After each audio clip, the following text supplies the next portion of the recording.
हम कबीरपंथी निर्गुण ब्रह्म की उपासना करते हैं। उसी निर्गुण ब्रह्म को निरक्षर पुरुष कहते हैं, सत्य पुरुष कहते हैं, आदि पुरुष कहते हैं, निरक्षर नाम कहते हैं। अनेक नामों से हम उसे संबोधित करते हैं, जानते हैं। हम उसके उपासक हैं और उस सत्य पुरुष का जो सतलोक में निवास करते हैं, सत्य नाम के अतिरिक्त कोई दूसरा नाम हो ही नहीं सकता, क्योंकि जो सत्य है उसका और क्या दूसरा नाम रखो। छांदोग्य उपनिषद में भी यह प्रमाण मिलता है, तस्य नाम सत्य सत्य इति सत्यम इति, क्योंकि जो सत्य है उसका दूसरा नाम हो ही नहीं सकता। सत्य का सत्य ही नाम है। इसलिए वह जो सत्य पुरुष है जो सतलोक में निवास करते हैं, हम उन सत्य पुरुष को, उनका नाम क्या है? सत्य नाम। सत्य नाम अंकित श्वेत ध्वजा का आरोहण किया गया कि इस जगत में जब भी कोई अवतारी पुरुष आता है तो विशेष कार्य से आता है, और वही सत्य पुरुष, वही निरक्षर पुरुष जो निराकार रूप है। जब इस धराधाम में मृत्यु लोक में पाप बढ़ जाता है, अनाचार अत्याचार बढ़ जाता है, जो सज्जन वृंद हैं, जो सज्जन हृदय वाले लोग हैं, वो पीड़ित होने लगते हैं, दुखी होने लगते हैं। एक ही पुकार करते हैं, हे सद्गुरु, इस दुख का अंत कब होगा? कितनी परीक्षा लोगे हमारे? ऐसे समय में वह जो निराकार सत्य पुरुष है किन्हीं न किन्हीं रूप और आकार लेकर अवतारी पुरुष के रूप में इस धराधाम में आते हैं। जैसे सतयुग में आए थे भगवान श्री हरि नरसिंह रूप में, त्रेता युग में आए थे भगवान श्री राम, द्वापर युग में आए थे भगवान श्री कृष्ण। ऐसे ही जब मुस्लिम शासकों का अत्याचार बढ़ गया, आर्य प्रजा पीड़ित और दुखी होने लगी, तो उन्होंने गुहार लगाई, पुकार लगाई, हमारी ये पीड़ा की रात, यह जो दुख की रात है, इसकी सुबह कब होगी? हे सद्गुरु दर्शन दो। तब सद्गुरु प्रकट हुए थे। सतपुरुष ने ज्ञानी जी को आदेश किया, ज्ञानी जी जाओ कलयुग में। इसीलिए सद्गुरु का अवतरण हुआ लहरतारा धाम, लहरतारा सरोवर में, काशी में। काशी की हमने कल आपको महिमा बताई, ग्रंथ की महिमा बताई, ग्रंथकार की महिमा बताई, और सद्गुरु के अवतरण के जो 8 कारण थे प्रमुख। सबसे पहला कारण तो ये था कि जो जीव मात्र है उसको उनका परिचय बताना, उनका मुकाम और उनका ठिकाना बताना, कि वस्तुतः तुम जो दुखी अपने को मानते हो, कभी सुखी कभी दुखी अपने को, कभी पीड़ित, ये मन और बुद्धि के कारण है। तुम तो इन दुखों से परे हो, द्वैत यानी द्वंद्व से परे, सुख दुख से, हानि लाभ से, जय पराजय से। तुम उस सत्पुरुष के अंश हो। तुम अविद्या के कारण, अज्ञान के कारण, मोह के कारण अपने स्वरूप को भूल गए हो। तुम सतपुरुष के ही अंश हो, और सतपुरुष के अंश हो इसलिए तुम में और सतपुरुष में कोई भेद नहीं। ब्रह्मास अहम ब्रह्मास्मि का भी यही अर्थ होता है, अहम ब्रह्मास्मि, मैं ब्रह्म ही हूं। हम उसी ब्रह्म को सतपुरुष के नाम से जानते। तो सोहम का मतलब वह सतपुरुष मैं ही हूं, मुझसे भिन्न नहीं है सतपुरुष। लेकिन अविद्या और अस्मिता के कारण, अज्ञानता के कारण यह जीव अपने को मन मान लेता है, बुद्धि मान लेता है, कभी इंद्रिय मान लेता है, कभी किसी का पिता, कभी किसी की माता, कभी किसी का पति पत्नी। यही तो अविद्या है, यही तो अज्ञान है। तो सतपुरुष ने यह उपदेश दिया कि तुम उसके ही अंश हो, तुम में और उन सतपुरुष में कोई भेद नहीं। जीव और ब्रह्म की एकता को बताने के लिए दूसरा कारण था, जो मुस्लिम शासक थे उन्हें उससे इस प्रजा को मुक्त करने के लिए। सिकंदर लोदी का समय था जब सदगुरु कबीर साहब इस धराधाम में आए। उन्होंने समझा था इस दुख से निवृत्ति का 2 ही उपाय है, या तो राज सत्ता सुधर जाए या तो व्यक्ति को आत्मज्ञान हो जाए। सदगुरु कबीर साहब अपने योग सिद्धि के बल पर दिव्य शरीर लेकर के आए थे, अपांच भौतिक शरीर। उनका शरीर हमारी आपकी तरह नहीं था, दिव्य शरीर था। देखने में हमारे जैसे लगते थे, आप जैसे लगते, लेकिन उनका शरीर पंच भौतिक नहीं था, दिव्य सात्विक शरीर, पंच तत्वों से अलग भिन्न। तो उन्होंने सिकंदर लोदी को समझाया, इस प्रकार समझा करके उन्होंने आर्य प्रजा के लिए बहुत कुछ समझाया कि देखो, ये जो अपना और पराया का भेद करते हैं, मेरा धर्म तुम्हारा धर्म, मेरी जाति तुम्हारी जाति, मेरी मान्यता तुम्हारी मान्यता, ये सब हमारी बनाई हुई चीजें हैं। हम सभी उस परम सत्ता यानी परम पुरुष यानी सर्वशक्तिमान जो सुप्रीम पावर है, हम सब उसके ही अंश हैं। वह एक है, हम उसमें भेद करते हैं। इस तरह समझा करके साहब ने जो आर्य प्रजा थी, जो सज्जन लोग थे, जो भले लोग थे, जो भक्त थे उनके दुख को दूर किया। तीसरा कारण था कि अच्छे और योग्य शिष्यों का निर्माण करना, ताकि साहेब के वाणी वचनों का प्रचार हो सके। उसी दरमियान उन्होंने धनी धर्मदास साहब को शिष्य बनाया और वंश 42 की स्थापना किया। वंश 42 का आदेश दिया कि हे धर्मदास जी, तुमसे वंश 42 होंगे और तुम्हारे वंशों से जीव का कल्याण और उद्धार होगा। चौथा कारण था स्वामी रामानंद जी का जो श्री वैष्णव संप्रदाय था उसको अच्छी तरह से पुष्ट करना, क्योंकि आपको बताया गया कि नाथ संप्रदाय के जो अघोरी साधु होते थे वो बड़ा विघ्न करते थे, बड़ा बाधा उत्पन्न करते थे, सताते थे, दुख देते थे सीधे साधे वैष्णव संतों को। उनसे भी रक्षा करना सदगुरु के आने का कारण था। पांचवा कारण था सुदर्शन के माता पिता को मुक्ति देना। सुपथ सुदर्शन सदगुरु कबीर साहब के भक्त थे कि सतनाम का नाम लेकर के, सतनाम का सुमरन करके युधिष्ठिर के राज दरबार में उन्होंने जो भोजन के लिए कौर उठाया, क्योंकि ऐसी शर्त थी कि 7 बार घंटा बजेगा तो ये यज्ञ पूरा माना जाएगा। सुपथ सुदर्शन आए, उन्हें भोजन कराया गया और सतनाम का सुमरन करके उन्होंने प्रथम कौर उठाया, 1 बार घंटा बजा, दूसरा कौर उठाया, दूसरी बार घंटा बजा, तीसरी बार, चौथी बार, 5वीं बार, 6ठी बार, 7वीं बार युधिष्ठिर का यज्ञ पूर्ण हुआ। वही सुपथ सुदर्शन सदगुरु कबीर साहब का शिष्य था। सुपथ सुदर्शन ने विनती की थी सदगुरु से, हे सदगुरु, मैं तो आपका सेवक हूं, मैं तो आपका भक्त हूं, लेकिन मेरे माता पिता मेरे कथनानुसार चलते नहीं, मेरे कहानुसार चलते नहीं, उन्हें जरा समझाने की जरूरत है, आपके उपदेश की जरूरत है।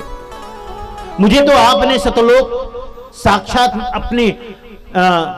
अपने आंखों से दिखा दिया, क्योंकि सदगुरु कबीर साहब सुपथ सुदर्शन के निवेदन और विनती पर उन्हें सशरीर सतलोक दर्शन कराने ले गए। वहां सतलोक की शोभा देख करके सुपथ सुदर्शन का मन गदगद हो गया और उन्होंने विनती की, जैसे मुझे दर्शन कराया, मुझे सतलोक आपने पठाया, ऐसे ही मेरे माता पिता के लिए भी आप कृपा करना। उस वचन को पूरा करने के लिए सदगुरु का अवतरण हुआ। छठा, जब वही माता पिता सुपथ सुदर्शन के जिनका नाम था कुलपति और महेश्वरी, पिता का नाम कुलपति, माता का नाम महेश्वरी, जब दोनों ने शरीर छोड़ा तो दूसरे जन्म में फिर पति पत्नी के रूप में आए, तब नाम पड़ा नरहरि और लक्ष्मी। किस कुल में आए थे? पहले तो सुपच, यानी सुपच एक जाति है, वाल्मीकि जाति जिसको कहते हैं, बल है ना, वाल्मीकि जाति छोटी जाति होती है, शुद्र जाति होती है। दूसरी बार जब उसने शरीर जब छोड़ा महेश्वरी और कुलपति ने, तो दूसरी बार ब्राह्मण कुल में आए, नाम पड़ा नरहरि और लक्ष्मी। फिर दोनों साथ साथ रहे, साधन भजन किए, भक्ति किए, फिर शरीर छोड़ा। तीसरी बार में चंदन और ऊदा के रूप में जन्म लिए साहू कुल में। पिता का नाम चंदन, मां का नाम ऊदा। और वही चंदन और ऊदा फिर जब अपना शरीर छोड़ते हैं तो नीरू और नीमा के रूप में, अर्थात गौरी शंकर और सरस्वती के रूप में। कल मैंने आपको बताया था, गौरी शंकर और सरस्वती पुनः ब्राह्मण कुल में आए और ब्राह्मण कुल में गौरी शंकर और सरस्वती का जन्म हुआ।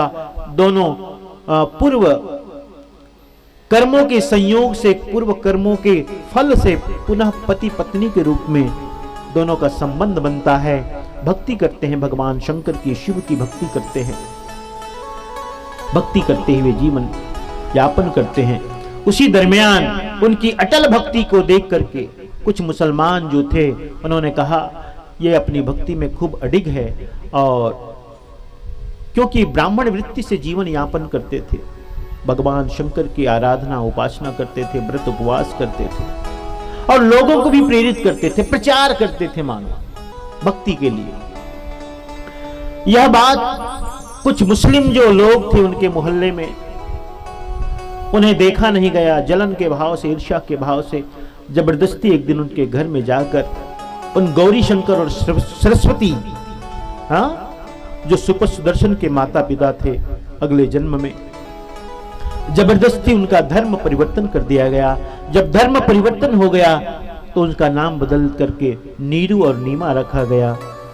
और जब नीरू और नीमा रखा गया तो जानते हो, जब मुसलमान बन गए, मुसलमान बना दिए गए जबरदस्ती, तो हिंदू जो लोग थे वे भी उनसे नफरत और घृणा करने लगे। ये तो पतित हो गया, मुसलमान बन गया। तो ब्राह्मण वृत्ति से जीवन यापन करते थे। अंत में उन लोगों ने, दोनों ने सोचा अब क्या करें। तो जो और मुसलमान कपड़े आदि बुनते थे वही कार्य उन लोगों ने भी शुरू किया। यानी जुल्हा जाति, उसकी जाति का नाम जुल्हा हो गया और वही कपड़ा बुन करके अपना जीवन यापन करने लगे। प्यारे हंसजनों, तो ये मैंने आपको कल बताया था, ये साहेब के आने का कारण था सुपर सुदर्शन के माता पिता को आत्मघात करने से रोकना। तो एक दिन ऐसा होता है, धर्म परिवर्तित हो गया, जाति बदल दी गई, नाम बदल दिया गया, लेकिन शिव की भक्ति से वे विरत नहीं हुए। फिर इन दोनों के मन में एक दिन भाव जगा कि ये जीवन पतित हो गया, ऐसा अधम जीवन जी करके हम क्या करेंगे, यहां रह करके क्या होगा। हमारे अपने हमसे घृणा और नफरत करते हैं और हम इस मुस्लिम समाज में भी हम उपेक्षित हैं। दोनों अर्धरात्रि को गंगा तट में गए और आत्महत्या के लिए उद्यत हुए। आकाशवाणी हुई, तुम चिंता न करो, कुछ दिन बाद मैं तुम्हें दर्शन दूंगा, क्योंकि आत्महत्या सबसे बड़ा पाप है, इससे अधोगति की प्राप्ति होती है। उन्हें आत्महत्या करने से रोकना था, तो यह भी एक कारण था। यानी सुपर सुदर्शन के माता पिता को आत्महत्या करने से रोकना, ये छठा कारण था। सातवां और आठवां कारण, कमाल और कमाली को जो उन्होंने वचन दिया था कि मैं अगली बार जब तुम्हें मिलूंगा तो सतपुरुष का, सतलोक का, सतनाम का उपदेश करूंगा, उस पालन के लिए भी सदगुरु का अवतरण हुआ, यानी सदगुरु को इस धराधाम में आना हुआ। और आठवां और अंतिम कारण था मगहर गांव में ये एक भ्रांति कि मगहर मरे सु गधा होई। हाँ, मगहर में मरने वाले गधे हो जाते हैं, यानी गधे योनि में जाते हैं, गधा की योनि को प्राप्त करते हैं। सदगुरु ने इस कलंक और भ्रांति को मिटाने के लिए भी इस धराधाम में पधारे। ये 8 कारण आपको कल बताया गया। प्यारे हंसजनों, आज का प्रसंग है, अब हम सभी लोग सदगुरु का अवतरण करें, क्योंकि अवतरण जब सदगुरु का होगा तभी कथा आगे बढ़ेगी। इसके लिए टुकेश्वर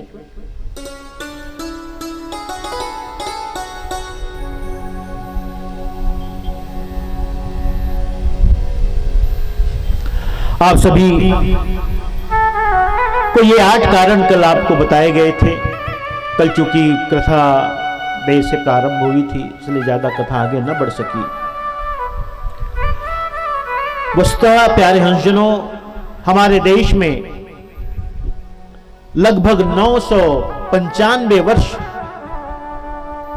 ये हमारा देश विदेशियों के हाथों में था। कितने विदेशी आक्रांता इस देश में नहीं आए, आपको कल बताया मैंने। यूनानी आए, शक आए, कुषाण आए, हूण आए, अरबी ईरानी आए, गजनवी, मोहम्मद गोरी, गुलाम वंश के राजा, खिलजी वंश के राजा, लोधी वंश, उसके बाद अंग्रेज भी आए।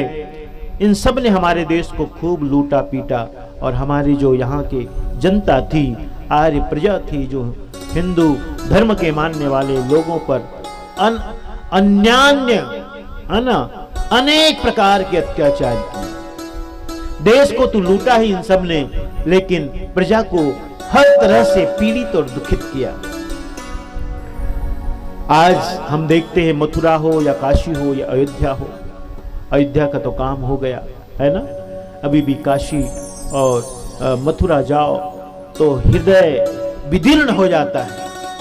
औरंगजेब ने काशी विश्वनाथ मंदिर को तोड़ करके मस्जिद बनवा दी थी, कल बताया था मैंने आपको। ये मुगल वंश के शासक थे बाबर, जिसने सबसे पहले 1528 में अयोध्या के राम मंदिर को विध्वंस करके मस्जिद बनवा दी थी।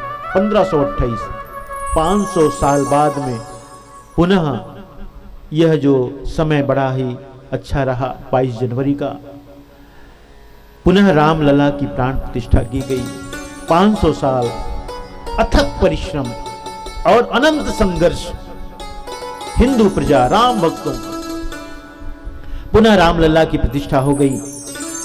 वही बाबर जिसका बेटा था हुमायूं, हुमायूं का बेटा अकबर, अकबर का बेटा सलीम, जहांगीर, शाहजहां, औरंगजेब, बहादुर शाह जफर प्रथम और बहादुर शाह 1857 तक। 1857 के बाद फिर अंग्रेजों का राज्य इस देश में आया। प्यारे हंसजनों, तो इस प्रकार विदेशी आक्रमणकारियों ने इस देश को खूब लूटा और इसे यहां की जनता को खूब पीड़ित किया, दुखित किया, अत्याचार किया, अन्याय किया, अनैतिक कार्य किए। सदगुरु का इन्हीं कारणों से अवतरण हुआ। तो